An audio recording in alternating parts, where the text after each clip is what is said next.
Baik, Assalamualaikum warahmatullahi wabarakatuh. Di sini kami dari kelompok 9 ingin mempresentasikan hasil diskusi kami mengenai derivative and foreign currency, concept and common transaction. Nah, sebelum itu perkenalkan anggota kelompok kami yaitu kelompok 9. Yang pertama ada Vincentius Marvelio, NPM Mahir 169. Yang kedua Rizky Eko Yuspito dengan NPM Mahir 278. Selanjutnya ada Mutiara Dwi Akmalia selaku saya sendiri dengan NPM akhir 283. Dan yang terakhir ada Francisca Fitriani dengan NPM akhir 293. Oke, yang pertama di sini ada derivatif atau turunan adalah nama yang diberikan untuk berbagai macam sekuritas keuangan. Karakteristik umum dari sekuritas ini adalah bahwa nilai kontrak derivatif bagi investor memiliki hubungan langsung dengan fluktuasi harga atau suku bunga atau juga variabel lain yang mengaruhinya. Penggunaan kontrak derivatif dapat membatasi exposure bisnis terhadap fluktuasi harga atau suku bunga. Pada dasarnya, salah satu pihak dalam kontrak bertaruh bahwa harga atau suku bunga acuan akan bergerak berlawanan arah dengan yang diharapkan pihak lainnya. Pihak yang mencoba mengendalikan risiko suku bunga ekonomi atau perubahan harga sedang terlibat dalam derivatif atau kontrak lindung. Nilai struktur kontrak dan akuntansi untuk kontrak tersebut bervariasi di antara jenis risiko yang dikelola. Jenis risiko harga dan suku bunga yang paling umum dilindungi nilai oleh perusahaan itu yang pertama ada suku bunga, kedua ada harga komoditas, yang ketiga ada nilai tukar mata uang asing, dan yang keempat ada harga saham. Selanjutnya ada hedge transaction atau lindung nilai adalah istilah yang digunakan untuk menggambarkan transaksi gabungan antara posisi yang ada dan kontrak derivatif yang dirancang untuk mengelola risiko yang dihadapi perusahaan dengan hanya memegang posisi yang ada. Sebagian besar perusahaan menciptakan lindung nilai dengan menggunakan salah satu dari beberapa jenis derivatif dasar. Yang pertama ada kontrak forward, yaitu kontrak yang dinegosiasikan antara dua pihak untuk pengiriman atau pembelian komoditas atau mata uang asing dengan harga, jumlah, dan tanggal pengiriman yang telah disepakati sebelumnya. Perjanjian tersebut dapat mewajibkan pengirim fisik barang atau mata uang atau dapat memungkinkan penyelesaian bersih. Yang kedua ada kontrak berjangka. Nah, kontrak berjangka ini sangat terstandarisasi. Bursa berjangka bukan pihak-pihak yang bertransaksi yang menentukan tanggal berakhirnya kontrak, kualitas dan kuantitas barang yang akan dikirim, serta lokasi pengiriman. Bursa menjamin kinerja kedua perusahaan. Clearing yang terlibat dalam perdagangan yang pada gilirannya menjamin kinerja para pedagang yang mereka wakili. Yang ketiga ada option atau pilihan, yaitu struktur instrumen lindung nilai lain yang umum digunakan. Jenis pilihan adalah pilihan beli atau pilihan jual. Opsi beli membeli pemegang hak untuk membeli aset, dan opsi jual memberi pemegang hak untuk menjual. Lalu yang terakhir ada pertukaran, kontrak untuk mempertukarkan aliran arus kas yang berkelanjutan. Pertukaran yang paling umum adalah pertukaran suku bunga, tetapi pertukaran dapat dirancang berdasarkan harga atau suku bunga acuan yang sesuai. Penggunaan umum pertukaran adalah untuk mengunci suatu bunga tetap pada liabilitas. Oke, selanjutnya ada Foreign Exchange Concept and Definitions. Mata uang menyediakan standar nilai, alat tukar, dan satuan ukur untuk transaksi ekonomi. Mata uang berbagai negara menjalankan dua fungsi pertama dengan tingkat efisiensi yang berbeda-beda. Tetapi pada dasarnya semua mata uang menyediakan satuan ukur untuk kegiatan ekonomi dan sumber daya di negara masing-masing. Agar transaksi dapat dimasukkan dalam catatan keuangan, transaksi tersebut harus diukur dalam suatu mata uang. Umumnya mata uang yang digunakan untuk mencatat transaksi dari mata uang yang dibutuhkan untuk menyelesaikan transaksi tersebut adalah sama. Misalnya sebuah toko pizza di Chicago membeli semua produk dan input lainnya serta membayar semua karyawan dan tagihan lainnya menggunakan dolar US. Toko pizza tersebut mengumpulkan dolar dari pelanggannya. Jika timbul piutang atau hutang, perusahaan akan memerlukan penerimaan atau pembayaran dolar untuk penyelesaian juga. Oke, selanjutnya ada floating, fixed, and multiple exchange rates. Nilai tukar menggambar secara teoritis nilai suatu mata uang seharusnya mencerminkan daya belinya di pasar dunia. Misalnya, peningkatan tingkat inflasi suatu negara menunjukkan bahwa daya beli mata uang tersebut menurun. Nilai mata uang tersebut seharusnya turun dibandingkan dengan mata uang lainnya. Istilah teknis untuk pergerakan nilai mata uang ini adalah melemah. Suatu mata uang jatuh atau melemah relatif terhadap mata uang lain jika dibutuhkan lebih banyak mata uang yang melemah untuk membeli satu unit mata uang lainnya. Nilai tukar tetap dan beragam. Ketika nilai tukar ditetapkan, pemerintah yang menerbitkan mata uang dapat menetapkan atau memperbaiki nilai tukar yang berbeda untuk berbagai jenis transaksi. Selanjutnya, perbedaan antara pengukuran piutang atau utang dan denominasi. Yang pertama, pengukuran atau measurement. Mata uang untuk mencatat transaksi dalam pembukuan. Mata uang ini fungsional perusahaan. Yang kedua, denominasi atau denomination. Mata uang untuk membayar transaksi. Mata uang ini yang ditentukan dalam kontrak. Contohnya, perusahaan AS beli barang dari Jerman. Nah, untuk denominasinya yaitu mata uang euro, mata uang buat membayar. Lalu pengukurannya memakai USD, yaitu mata uang yang untuk dicatat. Selanjutnya, dampak dari perbedaan. Nah, jika denominasi sama dengan pengukuran, maka tidak ada dampak nilai tukar. Lalu jika denominasi tidak sama dengan pengukuran, maka muncul keuntungan atau kerugian nilai tukar. Lalu harus dicatat dalam laporan laba rugi. Baik, di sini saya akan menjelaskan tentang purchase denominated in foreign currency atau pembelian dalam mata uang asing. Nah, di sini ada ITC, sebuah perusahaan di Amerika Serikat membeli barang secara kredit dari Paris Company pada 1 Desember 2016. Nah, sebanyak 10.000 euro dengan kurs spot itu sebesar 0,66 ribu dolar. Nah, pada 31 Desember 2016, kurs euro adalah 0,66550 dolar.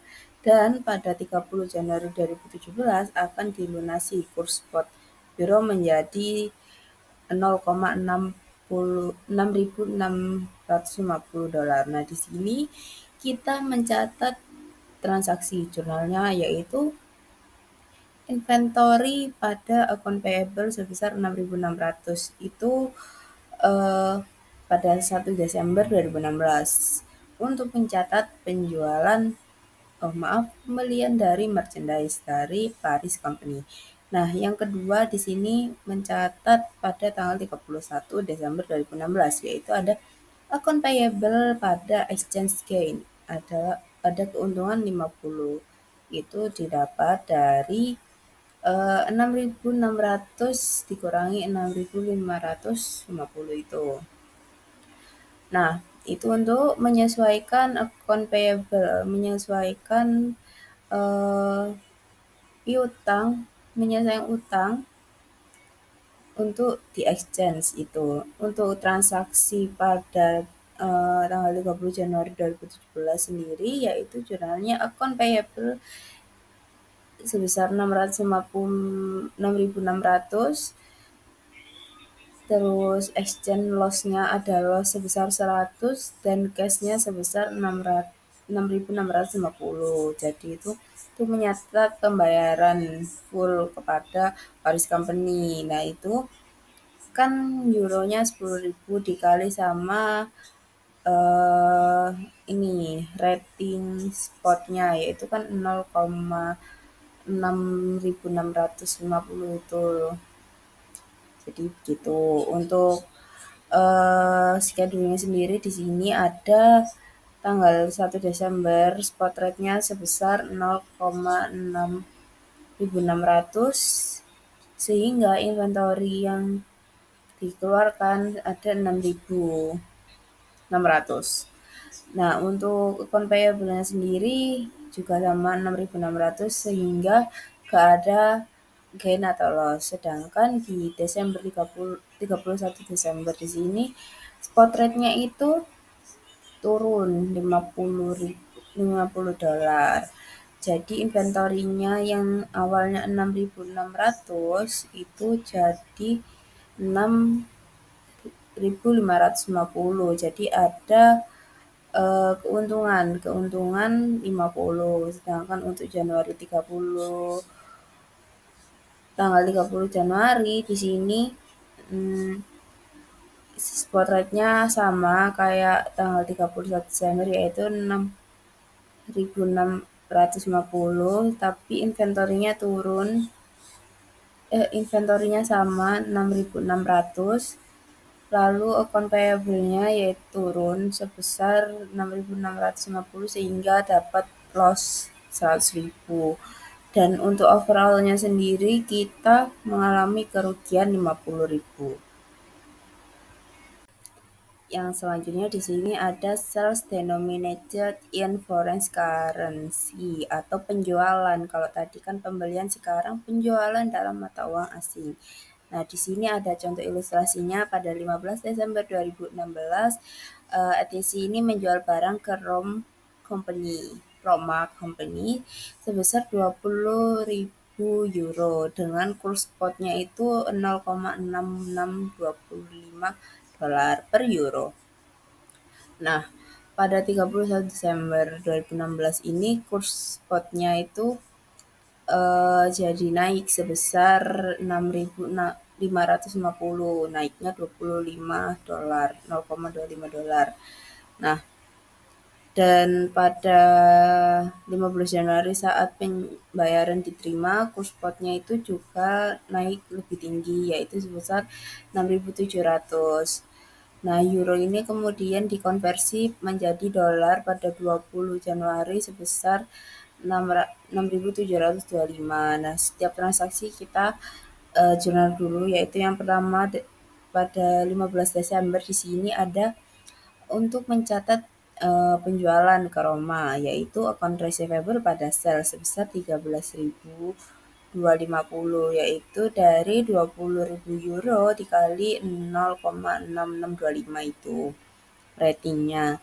Lanjut ke 31 Desember kita mencatat penyesuaian akun receivable yang di akhir tahun, yaitu jurnalnya exchange loss, yaitu ada kerugian 150 pada akun receivable 150, yaitu dari euronya kan 20.000 terus dikali sama pengurangan dari selisih spot kursnya.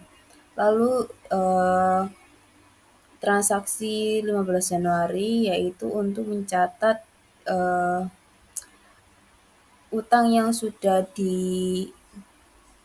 ditarik dari Roma, utang yang bisa tertagih pokoknya, yaitu ada cash sebesar 13.400 pada account receivable dan exchange gain.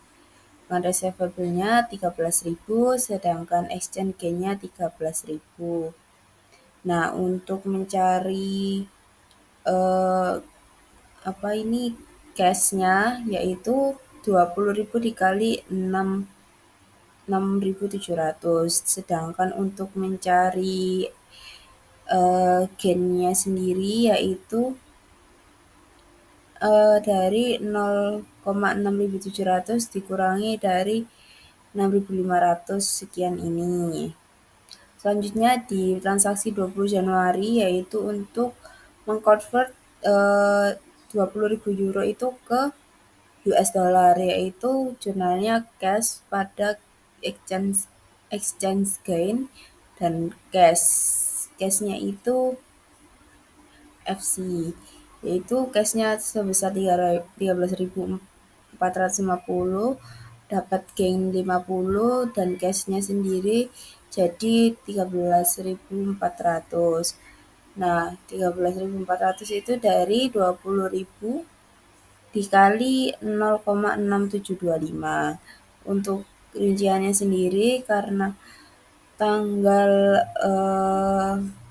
15 Desember ini membeli tapi dengan spot rate-nya 0,6625, maka account receivable-nya yang dikonversi itu sebesar 13.250.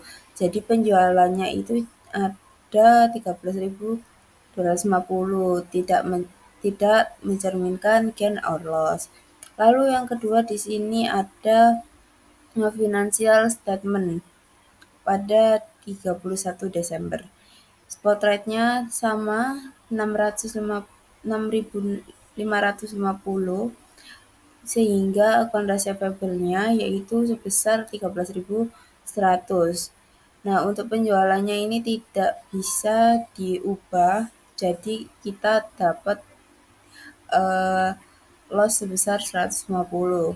Untuk collection dari account receivable-nya euro ini spot rate-nya sama 6.700, maka account receivable-nya ini jadi 13.400 dan penjualannya sendiri tidak berubah, maka kita mendapatkan gain sebesar 300. Untuk overall-nya sendiri menghasilkan 200.000 keuntungan.